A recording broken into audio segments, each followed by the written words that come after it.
बोले? किसने किसने बताया था अभी पॉइंट? दीदी बाबा ये चीज हमें कहते हैं कि अवगुणों को देखना है, गुणों को देखना है और उस एक गुण की वजह से ही उस आत्मा को हमेशा प्रेज करना है।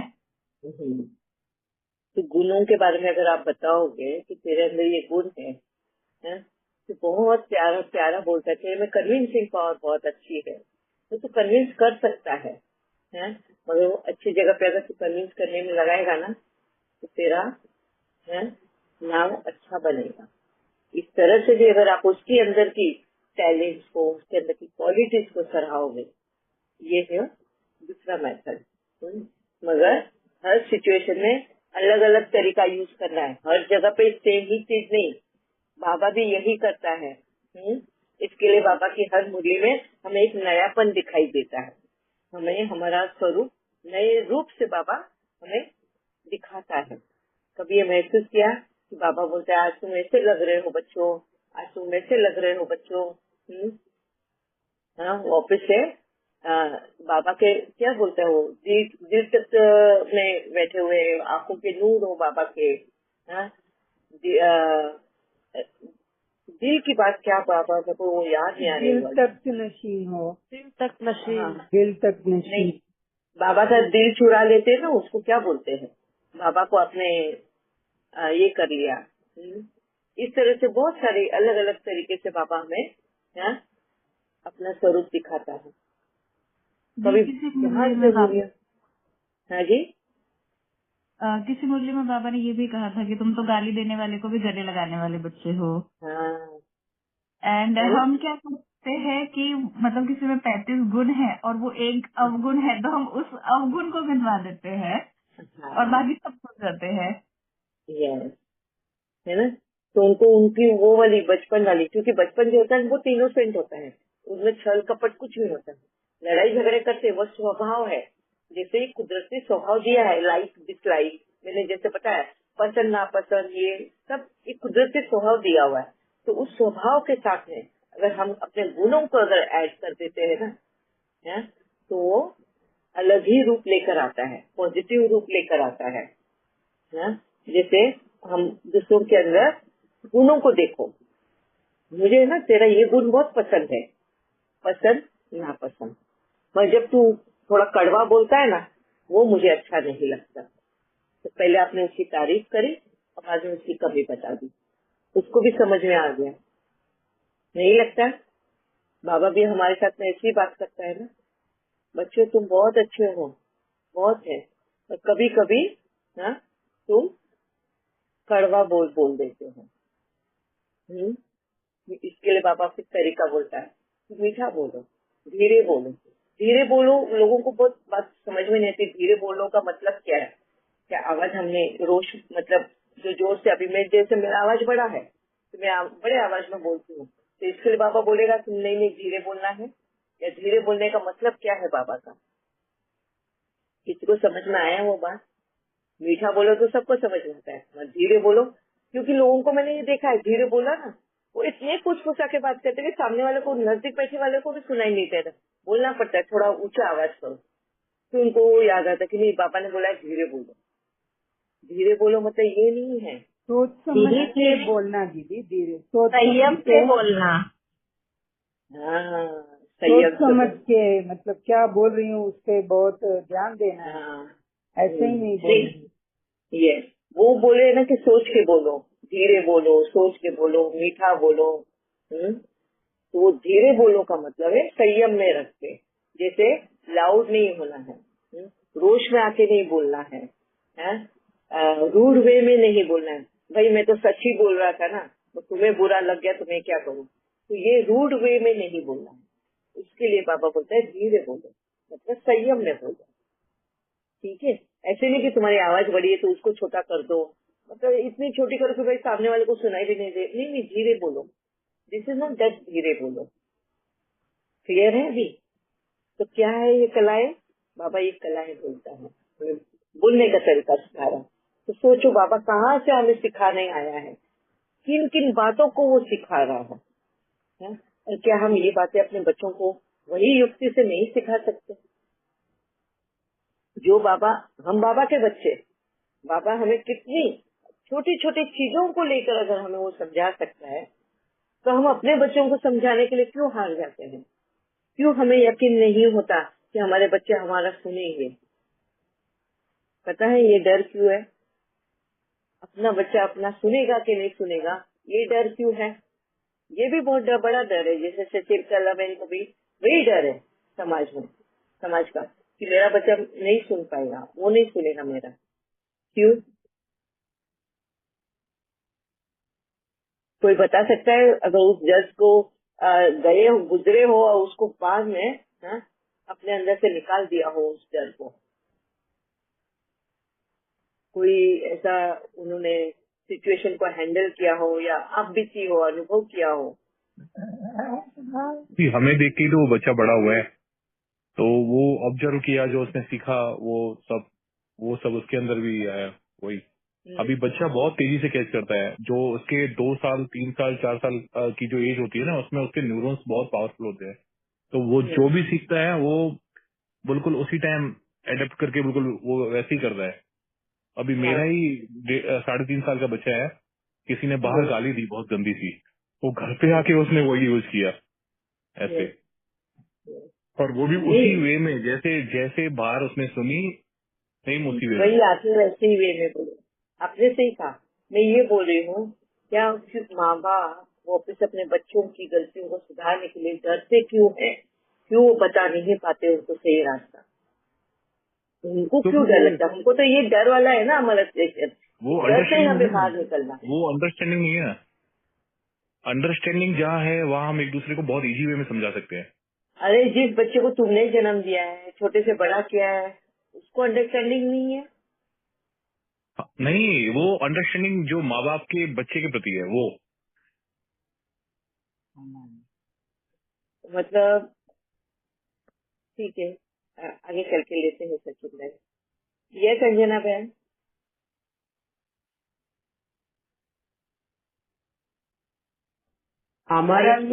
हमारे ही अनुभव है, हम भी नहीं सुना हमारा मामा पापा को। ऐसा ही हमारा बच्चा भी सुनेगा नहीं सुनेगा, वैसा भी एक डर रहता है, लो कॉन्फिडेंस रहता है। और हमको वो ट्रूथ, सच्चाई, उसका कैसे उसके साथ बात करना वो नहीं आता है।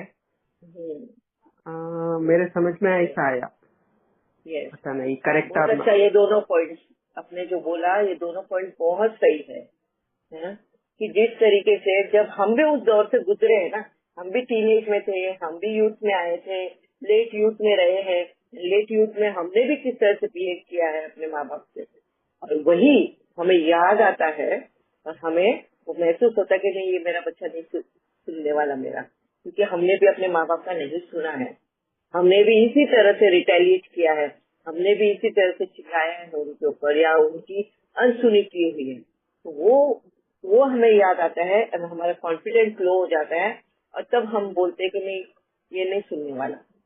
फर्स्ट रीजन वो है।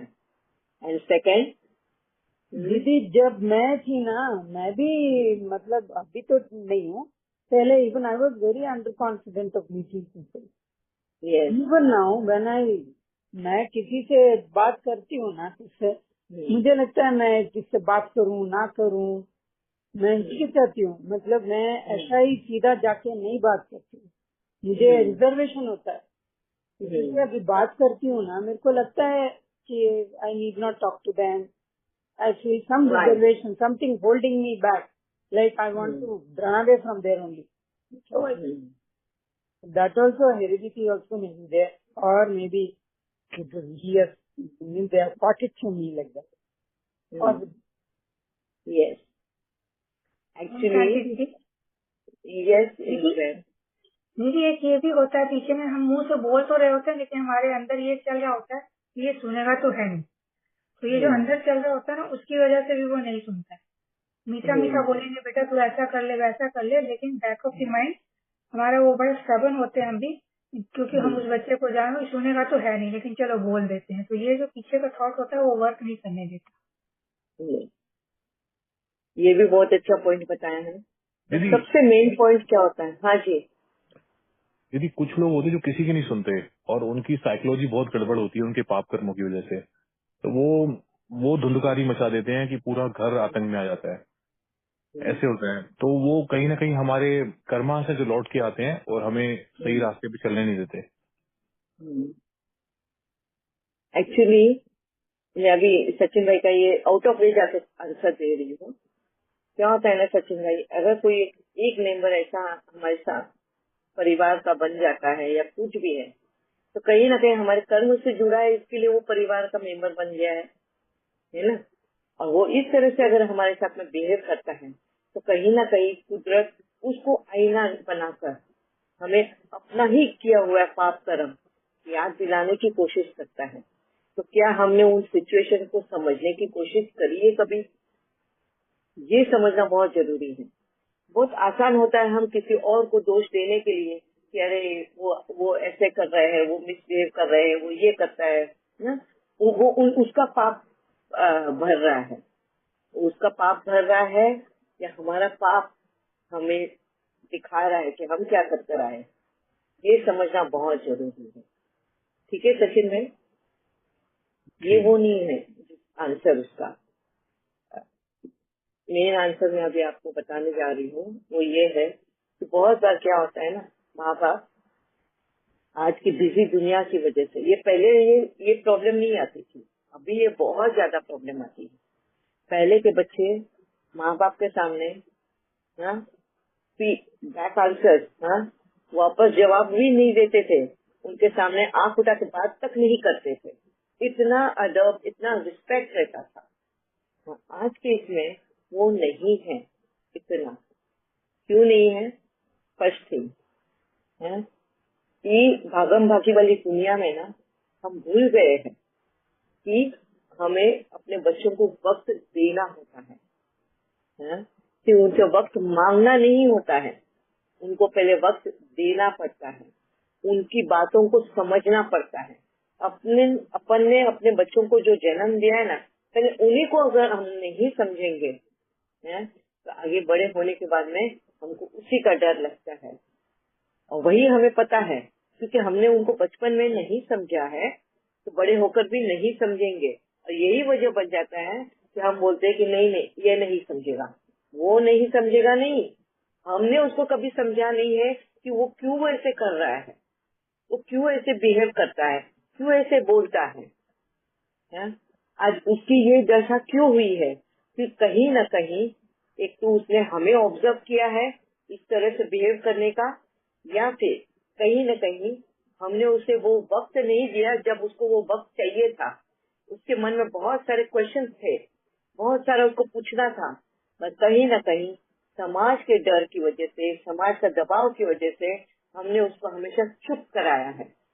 नहीं, अभी नहीं, सबके सामने बाद में बात करेंगे। बाद में वो वक्त कभी आता ही नहीं है और बच्चा वही क्वेश्चंस लेके मन ही मन में रह जाता है। और ये सब निकलता है टीनेज के एज में या फिर लेट यूथ के एज में, जहाँ मैच्योरिटी के साथ उनकी फाइट हो रही होती है। वो मैच्योर होने जाते हैं और जब तक उनके प्रश्नों के आंसर नहीं मिलते वो इस तरह का उनका बिहेवियर होता है। सेम होता है टीनेज के भी एज में। जब तक उनको हमने उनका ही एक मिक्स बिहेवियर बना दिया होता है। कहीं हम बोलते हैं उनको सच्चाई के रास्ते भी चलना है, फिर बोलते हैं हम उसको अरे इतना भी सच नहीं बोलना चाहिए था, देख ले तूने उसका किस तरह से मन दुखा दिया, अब रिलेशन टूट जाएगा ना। हम दोनों तरफ से उनको बोल रहे होते हैं। तो उनको ये होता है मोस्टली टीनेज में, उनको नहीं समझ में आता है कि करना क्या है भाई। सच भी बोलने को बोलते हैं और जब सच बोलने जाओ तो बोलते भी कि नहीं यहाँ पे सच नहीं बोलना है, तो कहाँ पे सच बोलना है भाई, कैसे सच बोलना है? ये कला ही हमने नहीं सिखाई उनको। ये टैलेंट होता है, किसी में इनबिल्ट रहता है वो टैलेंट। 16 कलाएं जो है ना, जैसे हमारा इनबिल्ट है वो, मगर वक्त और हालात के अनुसार वो टैलेंट छिप जाता है कहीं न कहीं। हमारे कर्मों की वजह से छिप जाता है। अब वही टैलेंट को हमको बाहर निकालना है और यही चीज बाबा हमारा भी करवाता है, तो वही सेम हमें अपने बच्चों के साथ में भी अप्लाई करना है। और ये सारी मुरलियों में बाबा ने पॉइंट दिया ही जो अभी मैंने बताई है। सच्चाई के साथ चलना है। बाबा बोलता है ना, सच तो सच ही है, उसी के साथ चलना है, झूठ कभी साथ नहीं देना है। कोई अगर झूठ बोल रहा है तो उसको साथ भी नहीं देना है, ये भी बोलता है बाबा। और फिर रिश्ते बिगड़ जाते हैं। तो बाबा क्या बोलता है? नफ्स देख के ज्ञान दो, बातों को समझाओ, कम्युनिकेशन रखो, वो समझ जाएगा। आधी अधूरी बातें मत करो, अपनी कन्विंसिंग पावर रखो। कन्विंस करो कि तुमने ये क्यों किया, क्यों बोला, किस तरह से किया, क्यों तुम बोलते हो ये कन्विंसिंग पावर है। तो बाबा भी हमें किस तरह से, कितने प्यार से कन्विंस कराता है आज इस रास्ते पे चलने के लिए। कहाँ से आई हमारी में हिम्मत? बाबा ने कन्विंस कराया हमें, तभी ना हिम्मत आई। नहीं तो चल पाते क्या हम? हमारे में हिम्मत थी क्या इतनी बड़ी दुनिया से टक्कर लेने के लिए? सच्चाई के रास्ते पे चलना है, कहाँ से आती है ये हिम्मत? बाबा ने कन्विंस कराया हमें। और कैसे कन्विंस कराया? अनुभव के ऊपर, कि जब हम झूठ की दुनिया में चल रहे थे तो किस तरह का हमारा जीवन था, और सच्चाई के साथ चल रहे तो कितने ढीठ से हम चल रहे हैं, कितने आत्मविश्वास के साथ चल रहे हैं। उस अनुभव को हमने, बाबा ने हमारे अंदर अनुभव करा के वो महसूसता दिलाई, वो कॉन्फिडेंस दिलाया कि हम यही चीज बच्चों के साथ नहीं कर सकते, उनको नहीं बता सकते कि देख बेटा, जहाँ जहाँ तूने सच्चाई के साथ चला है, वहाँ पे तेरे को एप्रिसिएशन मिला है। भले ही कोई लोगों से तुझे गालियां भी मिली होगी, तो तू अपने आँख की नजरों में तो उठा है ना, वो रिस्पेक्ट हो रही है ना तेरे को। ये उनको समझाना है। बाबा भी हमें यही बात तो मुरली में समझाता है ना, और सेम चीज हमें अपने बच्चों के साथ करना है। और देखो, हम कभी ये नहीं बोलेंगे कि मेरा बच्चा ये नहीं करेगा या मैं उसको समझा नहीं पा रही हूँ। बाबा को तो बहुत बड़ा ये क्वेश्चन होता है, मैं उसको समझा नहीं पा रही हूँ। ये तुमने जन्म दिया जिस बच्चे को, जिसको बड़ा किया है, और उसको तुम नहीं समझा पा रहे, तुम अपने क्रिएशन को ही नहीं समझ रहे हो। वो क्रिएशन तुम्हारे हाथ से निकल गया। सोचो तुम, बाबा को ये बहुत सरप्राइज लगता है। अगर ऐसा होता तो हम भी तो बाबा के क्रिएशन है, हम भी बाबा के अंश हैं, आत्मा है हम, वो बाबा है। और वो इतने परम धाम से आके अगर उसमें इतना कॉन्फिडेंस है, वो हमें बदला सकता है। इतने जन्मों का संस्कार वो इतने कम समय में बदलने का बीड़ा उठाया है उसने, और हम अपने क्रिएशन को बदल नहीं सकते, उसको सही रास्ता दिखा नहीं सकते। ये हमें हिम्मत क्यों नहीं है? क्योंकि हम भी बॉडी कॉन्शियस है। हमें भी ऐसा लगता है कि वो चार बातें हमें सुनाएगा, वो झगड़ा करेगा। झगड़ा कब होता है? एक अकेला नहीं करता, दोनों तरफ से झगड़े होते हैं। अगर वो कुछ बोलता है तो तुम भी बोलते होंगे ना, जब तुम बोलोगे तभी वो झगड़ा होगा। एक अकेला अगर बोलेगा तो वो तो अपने फीलिंग्स को एक्सप्रेस कर रहा है, तो वो जब अपने फीलिंग को एक्सप्रेस करता है या करती है, तब तुम निर्लिप्त हो जाना है। वो अपने भाव प्रकट कर रहा है। अभी हम भी जब परेशान हो जाते हैं या कुछ हो जाते हैं, हम बाबा के सामने अपना सब कुछ एक्सप्रेस कर देते, कभी चिल्ला के, कभी क्या, बाबा को दोष देके। बाबा किस तरह से हमारे साथ में बिहेव करता है? भाग जाता है वो हमें छोड़ देता है। अरे नहीं, ये तो बहुत गुस्सा करती है, मैं इसको नहीं हेल्प कर सकती, मैं इसको नहीं समझा सकती, मैं इसको नहीं बोल सकता, और निकल जाता है वो। क्या करता है बाबा? क्यों हम अपने बच्चों को नहीं बता पाते? क्योंकि कहीं ना कहीं सेम वो विकारी भाव, वो बेभान हमारे अंदर भी है।